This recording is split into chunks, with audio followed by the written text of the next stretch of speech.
今日係我第4次帶呢部 Neo 2出街，咁今日就嚟行一轉短山，又試下一啲我之前未試過嘅一啲 function。咁我哋而家上山出發啦。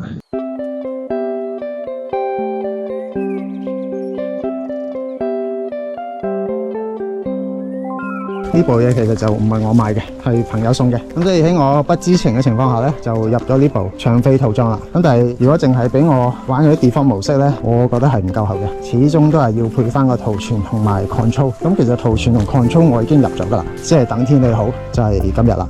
而家我哋已經嚟到三眼洞，咁行山人士應該對呢個地方唔陌生噶啦，尤其是係馬鞍山友呢，都知道呢度山邊有一個凹陷位，又唔知點解俾人鑿咗3個窿嘅，咁我哋稱呢度叫做三眼洞。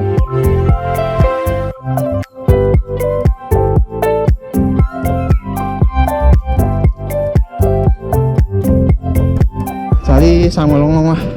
頭先都嘗試喺下邊飛啊，因為我開咗避障啦，佢硬係飛到某啲位又會停一停，又會繞一繞路，咁冇辦法噶啦。我哋繼續行啦。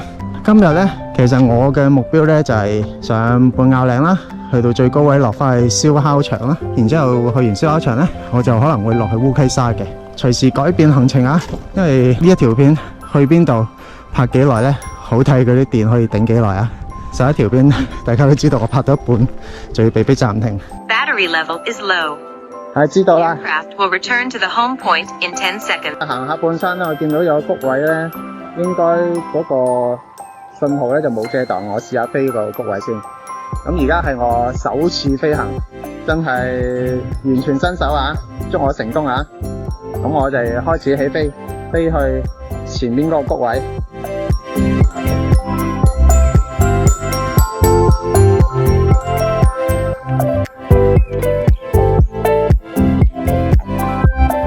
好，而家仲拍緊嘅，我試下飛個谷位，飛到咁上下，翻轉頭啦。好，我哋出發。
咁感覺良好嘅，同埋佢嗰兩支 joystick 咧，方向感嗰度咧，如果你係一個完全唔打機嘅人，需要一啲時間去熟習啦。咁本身我係打開機嘅人咧，揸住嗰兩支杆咧，嗰個方向感係有嘅。初學者咧，最好定喺一個位，轉360度望下前邊有冇遮擋物先。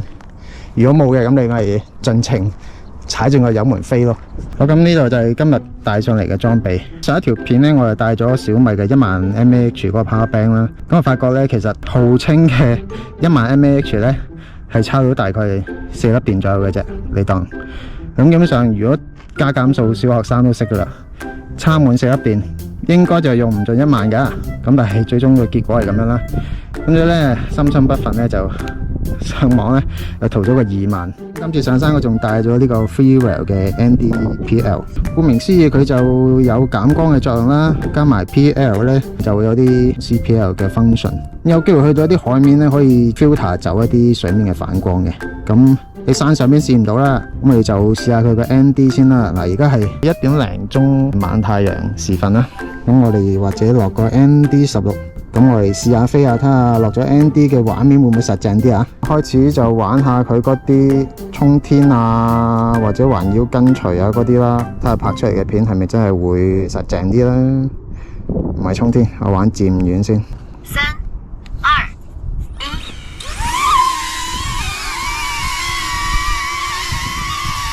2、嗱，而家係有啲風嘅，咁呢部嘢4級抗風能力啊，咁我就冇玩開航拍啦，我就唔知4級係有幾厲害啦。不過感覺上呢，有時佢大風吹一吹呢，佢個畫面係會窒一窒嘅。好，咁又試下第二啲模式，試下呢個螺旋呢。嗱，我通常會 set 去20米嘅。同啲風抗衡緊啊！嗱，都飛唔起啊！嗱，飛唔起啊！飛啦！我見佢游移咗一輪啊，就係因為啲風太強啊！好，佢始終都飛得起。喂，落嚟！咁講少少嘢俾大家聽啦，你唔好以為佢呢個好安全啊，有個網。我上次試過好心急呢，一手揸住佢，想就咁降落啦。點知手指公攝一攝，大力咗少少撳咗落去呢，哇！即刻流晒血。即係你唔好以為呢部機仔冇乜殺傷力，你唔小心大力到攝到手指內嘅時候，其實都會見紅嘅。咁大家飛嘅時候，你盡量躺平隻手啦，就唔好屈曲攝啲手指入去啦。好，講玩埋呢個環繞先，而家環繞緊都。但係可能去到某個位，啲風一吹佢挫一挫咧，佢個畫面又會就一震，有咁嘅機會啊！但係環繞感覺上就好啲嘅，就冇咁容易俾風食到挫一挫。咁但係就會有機會嗰個圓心就唔喺正中啦。如果啲風吹一吹佢嘅時候，咁呢個都仲可以接受嘅。咁如果你當佢係一部玩具咧，都唔好咁高要求啦。我又翻嚟啦。好大風，好，咁而家就離開呢支標高柱，我哋向前邊青蛙石嗰度進發啦。咁而家我第3粒電都仲有70% 左右，咁我就用呢個70% 一路跟隨，睇下可以去到幾遠啦。咁而家就去到好廣闊嘅即係山坡位，咁 suppose 就唔會撞到啲咩障礙物噶啦。即係如果我 keep 住呢個位置係高同遠嘅話咧，應該佢係一路沿途都可以 check 到我嘅。咁 check 到我之餘，可能又會因為有啲風嘅問題啦，所以佢會搖搖晃晃啊，左右行啊。咁呢個就我覺得係冇計嘅。嗱，前邊有樹，我試下繞去後邊先，睇佢過唔過到啊。呢個第一個難關位啊，有樹啊，係啦，係我後邊，係啦，係追翻我先，嗱，呢度，追到啊嘛，過嚟，好似趕狗咁樣喎，即係講得衰啲，係啦，追得翻我啦，叫做有個智能啦，有少少智能啦。但係唔可以叫做聰明啦，呢個智能跟隨模式啊，絕對唔係聰明跟隨模式啊，因為有啲位互就下啦，你要體諒下佢啦，唔好走得太快，唔好去啲遮擋物出得咁多啦，盡量喺一啲開礦嘅位置，佢 check 到你個人，佢先至跟到嘅。譬如前邊我又見到有樹啦。喺呢度又有樹，咁你估佢避唔避到咧？避唔避到？哎呀，避到喎，叻喎，識得向上飛喎。唔可以讚壞啊呢部嘢，可能好快又炒噶啦。係啊，藍豬飛咗去邊度又？喂，跟翻住我前邊啊喂。好啊。呢段就係完完全全試緊佢嘅智能跟隨加避障。之前都冇好仔細咁樣去 test 啊。不過佢始終都係唔知點解係要左下右下咁樣，可能佢認我個人嘅正面咧，佢有佢嘅獨特運算方式啦。有時覺得我個正面去咗第二個方向，佢又飛咗第二個方向咁樣啦。不過我覺得佢左下右下咧，反而係一個幾好嘅運鏡，叫做行山跟住你飛，有個唔同嘅角度俾人望下咁樣啦。係咪仲追緊？係啦嗱，加上咧，我而家係落咗 MD16嘅 ，suppose 減咗光啊，嘅影像係會紮實啲，個天係會藍啲嘅，理論上。咁咧，我第一次飛嘅時候就發覺有一個問題啊，佢個抗耀能力咧，即係鏡頭鍍膜咧係非常差。咁你去嗰啲照到太陽光嘅時候咧，係個 flare 好重嘅，即係等於用上幾代 iPhone 嗰啲朋友都應該知嘅。iPhone 見光咧就會嗰啲色斑好強，呢部亦都唔例外啦。但係我唔可以話佢嗰啲 flare 係唔好睇嘅。有時我反而係中意有啲 flare 嘅效果嘅。咁但係即係如果我落呢個 PL 係可以去除嗰啲 flare 嘅話咧，就會俾自己多一個選擇啦。到啦，咁我上到青蛙石嗰度歇一歇，再用翻呢個 controller 試下可唔可以自己 control 去拍呢個青蛙石啦。連接失敗，哦，佢閂咗機啊！原來嗱，新手真係冇呃你啊，我真係新手嚟噶，都係失敗。嗱，我唔知發生咩情況啊，我再 connect 埋呢一次，睇下得唔得啊？成功更新之後就 Go Fly。哦，原來我 control 未開啊！哎呀，大家千祈唔好學我啊！而家我哋又試下飛出去個海，睇下點啦。嗱，佢話附近有限飛區喎，我唔知啊，飛咗出去先講啦。錄緊嘅，好，出發。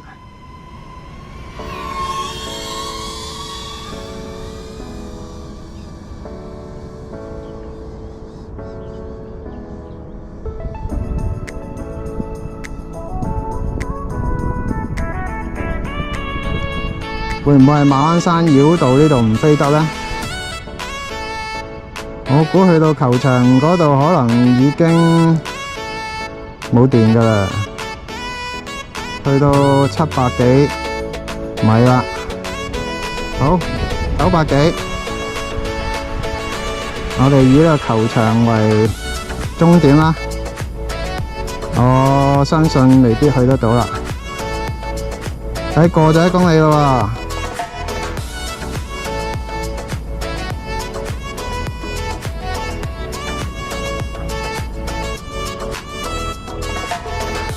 而家仲有70% 電，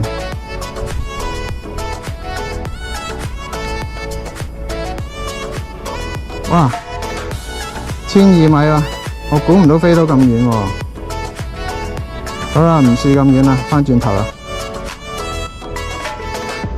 好，睇下點返轉頭先，轉返過嚟，跳返 up。Home point 喺邊度 ？Home point 喺前邊。好，咁我哋返轉頭啦。估唔到佢飛到咁遠啊！所以都唔好睇小呢部玩具啊。不過你下下咁樣飛呢，1公里飛出去，再1公里飛返嚟呢，其實你已經冇電㗎啦。咦？違反高度限制啊？咁點啊？飛低啲。飛低啲啊？我唔識㗎。係啦，高度限制變返78啊，去返80左右啦。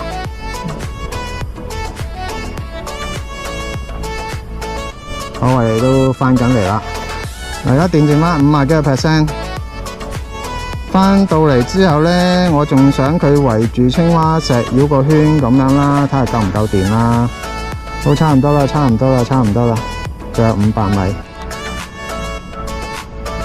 肉眼仲未見到啊，46%，45，今日嚟試飛嘅啫，新手話你知，你都可以做得到啊！千祈唔好似我咁戇居啊！因為始終咧，你連接呢嚿嘢咧係講緊3個 device 啊。首先就係部飛機啦，另外你個手機啦，然之後再加埋你呢個 control。是但一嚿即係冇開到咧，你都係接唔到嘅。好似我咁好戇居啊！哇，差唔多啦，我睇下而家去到邊個位先。唔係嘛，32% 就要我返航啊！唉，好啦，應該差唔多啦。啊，估唔到我想繞下個青蛙飛都唔得啦，而家已經逼我降落啦，29% 就陰公。好啊，咁收翻部機先再講啊。呢度收機我驚唔係咁安全啊，坐喺呢個位，收咗機再講。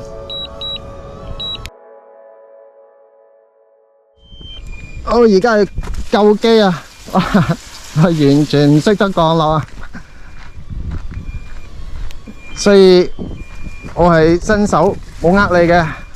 我頂架機越吹越出啊！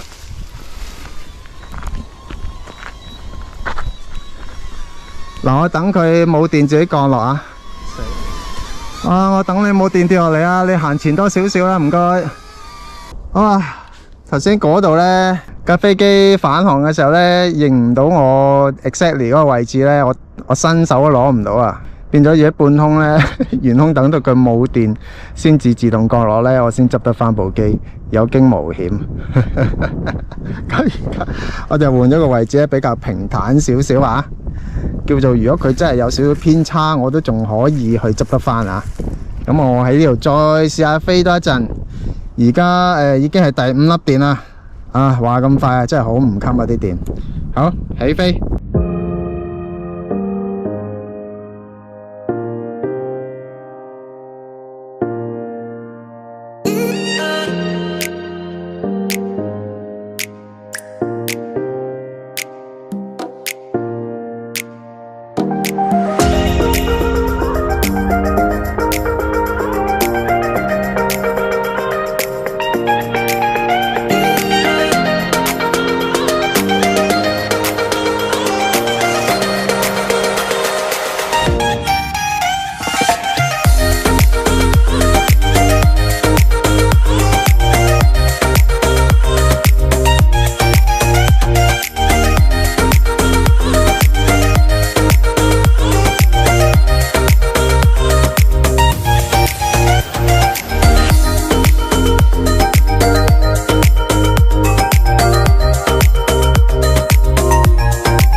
好，成功降落，今次好順利。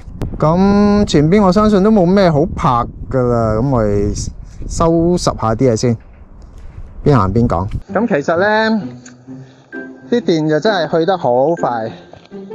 咁每次去到某個 point， 你想再試多少少嘢呢，佢就冇電噶啦。所以呢部嘢呢，真係吊足你癮噶。然之後你就會慢慢俾佢摧殘咧，忍唔住去升級噶啦。好啦，呢度都叫做用咗3粒電，真正用 controller 去試飛嘅。咁呢個新手體驗，我覺得還可以啦。咁如果你要我即係 control 得好好，有啲好靚嘅運鏡咧，基本上冇乜可能噶啦。咁叫做頭先都未碰撞過咧，我覺得已經係好好嘢噶啦。佢本身咧就係一部玩具啦，但係咧佢又俾到半專業級嘅 function 你喎。何謂半專業咧？即係大家都知佢係專業級嘅機嘅一啲 function 都下放咗好多啦。咁啊，最明顯嘅就梗係避障啦。如果唔係，我都唔可以係咁行係咁講啦。咁呢樣嘢我覺得幾好用嘅。無論去旅行又好，去郊遊又好咧，好似我咁而家邊行邊講咧，都係不求人啦。有一個第三方喺你嘅身邊一路追住你一路拍咧，已經係一個非常之正嘅function嚟㗎啦。咁啊，另外本身嗰啲衝天環繞啊，我唔講咁多啦。障礙物，飛機將暫時改變跟隨方向。啊，知啦。嗱，佢個 AI 咧，經常咧遇到障礙物啊，又會提醒下你啊咁樣。有時我覺得係幾煩嘅，即係你見到我一路講嘢，一路都錄到佢把 AI 聲就係咁啊。唉，個肥標喺邊咧？遇到障礙物，飛機將暫時改變跟隨方向。係啊，知道你有障礙物啦。講翻呢個所謂嘅半專業咧，咁俾我一啲咁超級嘅新手咧，都可以做到一啲咁嘅運鏡咧，我覺得已經係相當勁噶啦。就算手機都可以做到呢啲半環繞嘅 function 啦。至於佢個4級抗風能力咧，個人係有點保留嘅，因為見佢都成日搖搖晃晃啦。不過始終咧就係好簡單啲物理現象嚟嘅啫，噸位唔夠大，自然抗風能力就會差啲噶啦。咁佢應該本身就有雙軸雲台啦，加上有電子避震啦，咁所以雙軸雲台本身減輕咗一啲嘅搖晃啦，再加埋個電子避震咧都 work 嘅。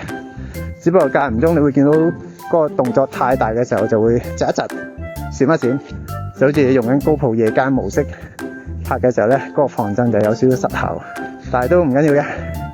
最緊要俾我哋呢啲初級新手有一個好低嘅門檻，就可以嘗試到航拍嘅一個滋味啦。咁試完嘅話，就要睇下你嗰個抗引誘能力啊。如果抗唔到嘅話，可能就會升級噶。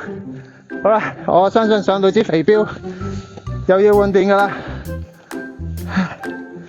好啦，上到支。您的指令，請再試一次吧。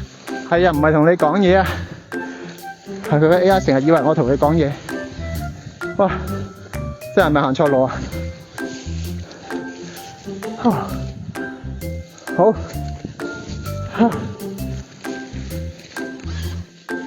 嗱，好，上到支肥標啦。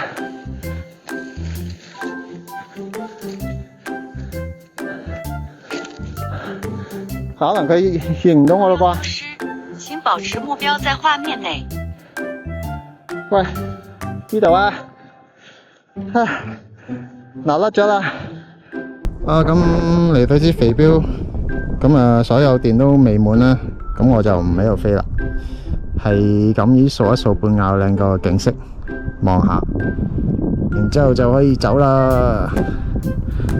好，呢邊落返去。哇！一粒石喐嘅，好，前方應該就有路落返燒烤場噶啦。好，到燒烤場啦，要去洗下手先啦。如果我冇記錯呢，so far係飛咗5粒電，咁即係話第6、7、8粒電呢，就用緊呢個小米尿袋。我由燒烤場嗰邊行完條馬鞍山村路落到嚟山邊呢啲神韻徑呢，佢都依然未插滿嘅。而我呢個號稱20000 mAh 嘅 Power Bank 呢，剩咗11%。哇！呢條數呢，我就真係唔識計啦。感覺上個數字除起嚟就錯嘅，不過都冇辦法啦。呢條片又係受制於電量嘅話呢，嚟緊我真係唔知點拍。哇！原來而家已經差唔多4點嘅咯喎，咁計劃有變啦，我就唔落泥涌啦，而家就直衝去烏溪沙，咁將剩低嘅電喺嗰邊再玩埋佢啦。咁其實我就係用緊呢個 RCM3 啦，都叫做係初級要駁手機嘅 controller 啦。嗱，打開機嘅人呢，對呢個方向感呢應該好快去掌握到噶啦，因為我哋好多時候玩啲 3D game 咧都係靠2支撥桿去平移同埋轉嗰個 cam 嘅角度嘅。咁但係始終飛機同你打機玩 3D game 嗰個操控都係有出入噶啦。咁再者呢，你飛機呢個呢，仲會分美國手、中國手、日本手啊嗰啲呢，咁亦都會需要一啲時間去適應啦。對於我嚟講啊，一把年紀叫做打過下機嘅人呢，應該都好快可以上到手嘅。最緊要就係我覺得你要搞清楚你係要用邊一個手啦，即係所謂嘅日本手、美國手、中國手咁樣，然之後你慢慢熟習呢，好快可以上到手。咁我見一般 YouTube 呢，好多人都係用緊美國手嘅，咁我跟大隊啦，都係美國手啦，即係話右邊呢個就係前後左右平移，左邊呢個就係升高降低轉左轉右。應該有心玩嘅人都清楚佢呢啲方向係代表啲咩㗎啦。以我呢個新手嚟講呢，可以用唔使半個鐘就可以差唔多叫做熟習晒佢嘅方向感呢。對於一般人嚟講係唔難嘅，我做到你都做到嘅嘢嚟嘅。咁我哋去到海邊先再講啦。啊，好漲水啊！今日冇啦，睇下邊度可以有位坐低先至起飛。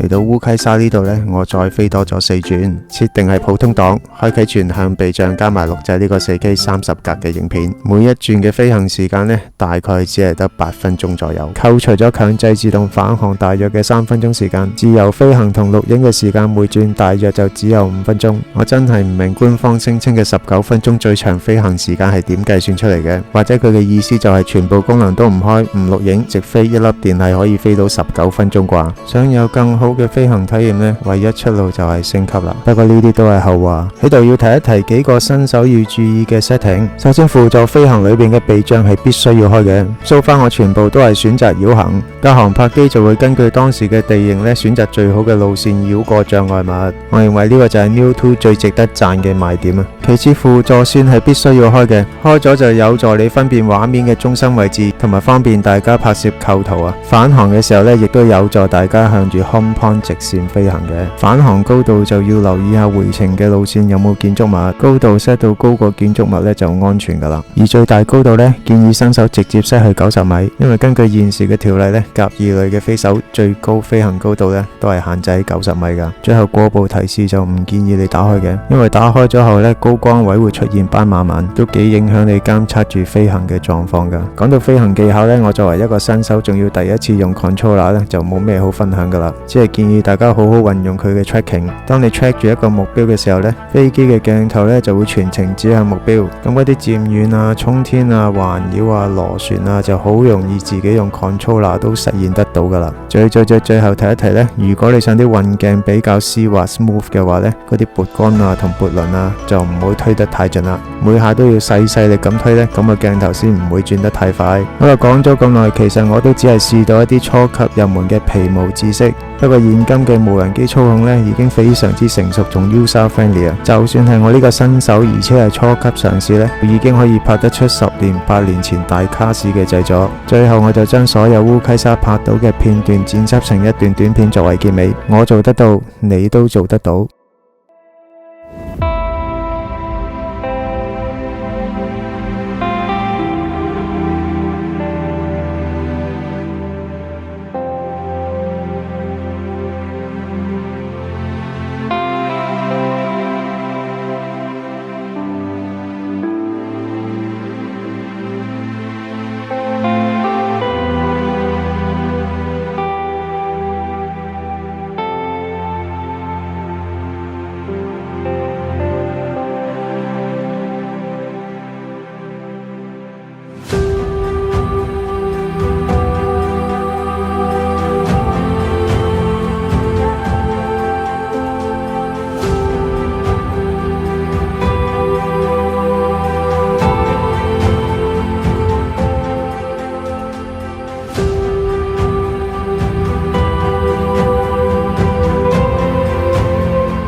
大家記住出門之前呢，睇下佢有冇 firmware 要更新先，唔好搞到我出到街先知有 firmware 更新呢，又嘥咗啲時間，又嘥咗啲電。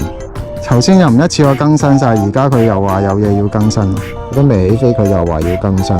其實有冇一個方法更新晒所有地區嘅 information， 咁唔使我每去一個地方更新一次，好嘥時間。37% 又要我返航啦，唉！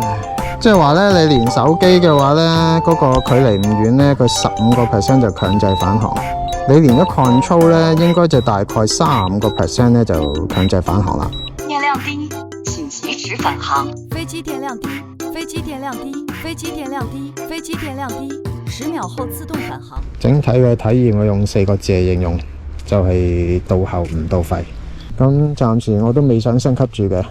所以其實都係好希望 DJI 可以出一個大啲嘅電池咯，俾多5分鐘咧，都好過條條揈去到某個目的地，跟住又返航，次次都係咁樣。咁啊，今日體驗嚟到呢度啦，都唔講咁多啦，其他嘅就有時間再攞出去飛，睇下會唔會又玩到啲咩新嘅花樣咯。